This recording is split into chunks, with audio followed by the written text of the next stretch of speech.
How do you write a book before you write it? Is this you? You want to write a book. You have a subject in mind. Let's say it's about how to develop and teach an online course.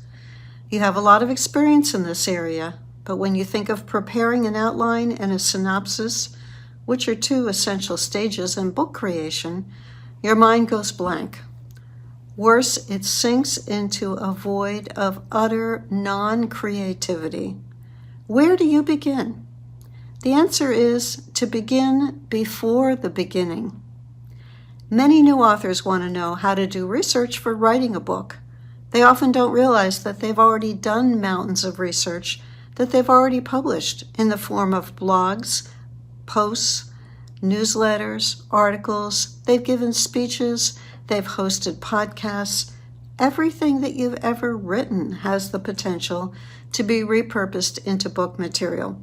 This includes any articles you've written, published or not, speeches you've given, podcasts you've delivered, outlines for online courses you've given, student responses to these courses, stories about what happened in the courses, posts from your blogs.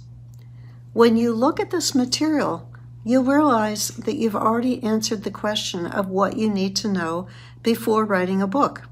You know a lot. Maybe, though, you think you know too much.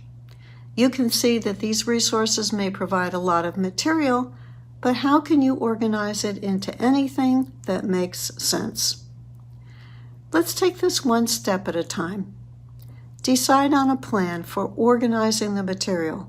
If it's printed, use physical binders. For anything on your computer, make file folders instead of predetermining categories. Let the material speak to you.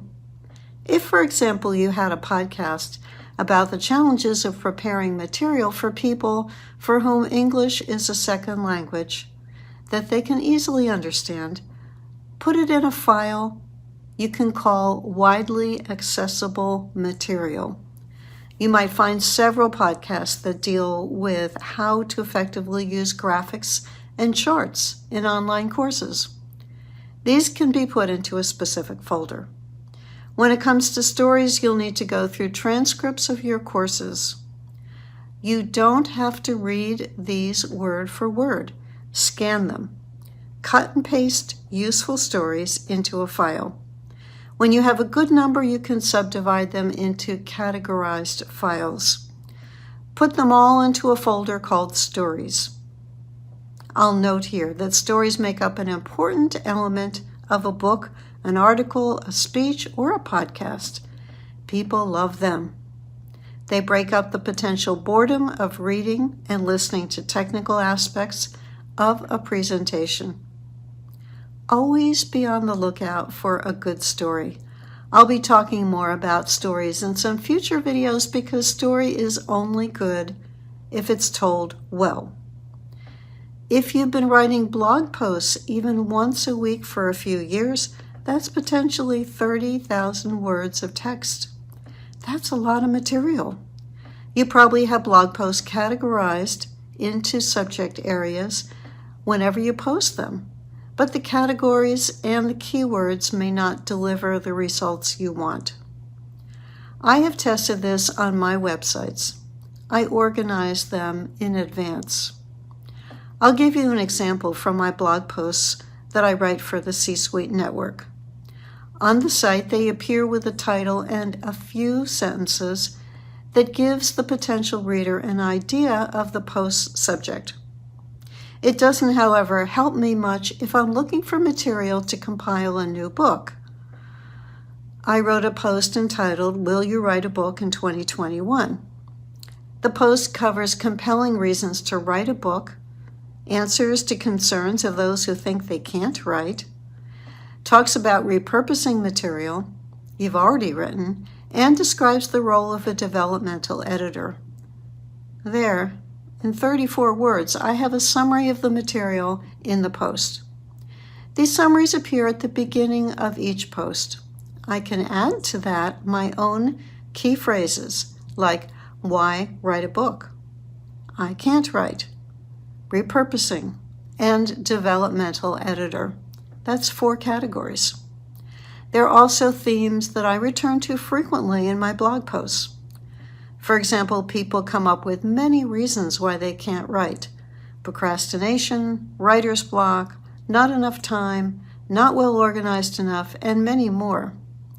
I will create a file for each of these categories and list my summary and key phrases in each of them. Yes, this takes time. However, the initial setup requires the most time. Once you have your categories, it becomes much easier to put in the entries. You'll also develop skill in summarizing your post and assigning keywords and phrases to it. Here are some suggestions to make the process even easier.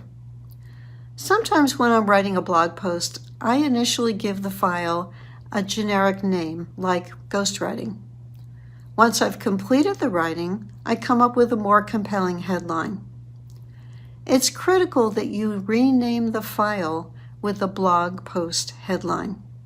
Otherwise, you may have trouble finding it. Trust me, I know this. I have lost large chunks of time because of misspelled, mislabeled articles or posts. Also, make sure you have a good organization system for your files. Make sure you don't lose them or write over them.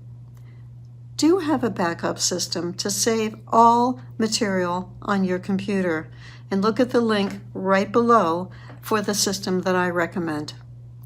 While in an emergency you can retrieve your post from the website where it lives, don't count on that. Here's the bonus. This file system will also help you to start to write a post and what you're writing sounds familiar. I may ask myself, didn't I make these points recently? I go to my file on ghostwriting and I read the summaries. One of them does have the ring of familiarity. When I open it, I realize I'm treading on ground I've covered before. It's time for a new angle. Being systematic isn't exciting, but it can save a lot of trouble. It can also lead to a book. That's worth a lot. It's never too late to get organized. At this point, you may be thinking, I wish I thought of manually categorizing my writing a long time ago. Yes, I understand that regret. If you haven't implemented this system, it's going to take you a bit longer to organize your material now. The plus side is that you will be looking at it as if it's new, and this fresh perspective may spark ideas for your book. In addition, the need to organize the information gets you focused on organizing your book. And while you can't make up for the years that you didn't organize your material, you can start today to organize everything new that you write. Maybe that won't help with this book, but it will help for the next one. I'm Pat Iyer, and I have written or edited 49 of my own books.